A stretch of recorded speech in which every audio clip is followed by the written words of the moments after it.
fucking extinction salmon. They are Delulu with no Salulu. This moment at yesterday's Labor launch between the Prime Minister and one of his most prominent ministers. Okay, Adam, we've got to talk about the big tooth. The toothbrush in the room. And already the opposition leader Peter Dutton has declared where he wants to live. We would live in Kirribilli. It's we love Sydney, love the harbour. Measuring up the curtains. I mean, we're saving like mad, but it doesn't look like we'll get there. You won't give poor handsome Harry some cash for his first house. A truck covered with Liberal branding smashing into an early voting centre in Western Sydney. In the city of churches, Peter Dutton seeks forgiveness. We got it wrong and we've apologised for it. Monique Ryan's husband, Peter Jordan, caught ripping down the sign of a Liberal rival. The Coalition's so-called hip-hop diss track. The money we're spending on groceries, I just want to buy some eggs and cheese. His campaign has been accused of being agricultural and not quite up to scratch. A bit of a scratch, you'll be all right. Prime Minister also dropping in. This is Nathan Lyon. It's a cricket joke. It's the worst moment of this campaign so far. Probably falling off the stage. Can be slippery.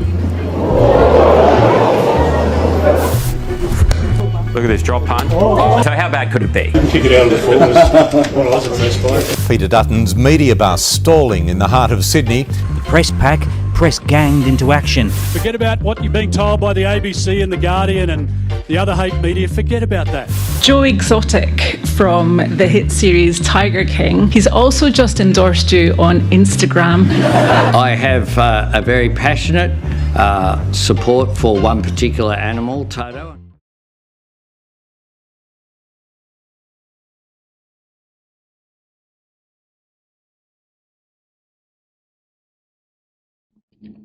Welcome friends to another episode of Democratic Data. The Australian federal elections of 2025 have officially come to an end and we are all eagerly waiting for the next Prime Minister of Australia.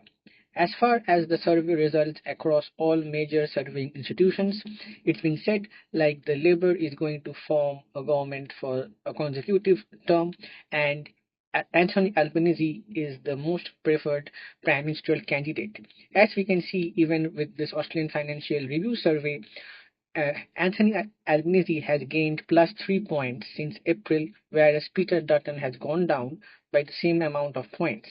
In terms of the primary vote, the coalition does have a lead of +4 points. However, in terms of a two-party preferred voting percentage, the Labor has a slender lead of 2 points. If we look into the statewide split as well, we can see like except Queensland, all other states are voting in favor of the Labor Party.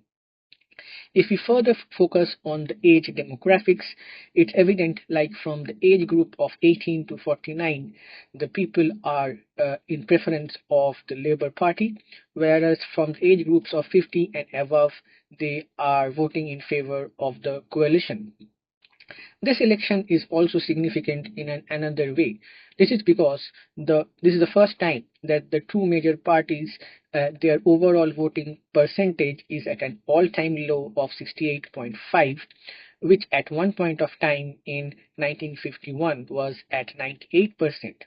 So this shows the reluctance of the voters voting in favor of these two major parties, and this can be also further illustrated by the increase in the preference of the people towards parties such as the Greens and the independent candidates. So this election is far from over in terms of the results.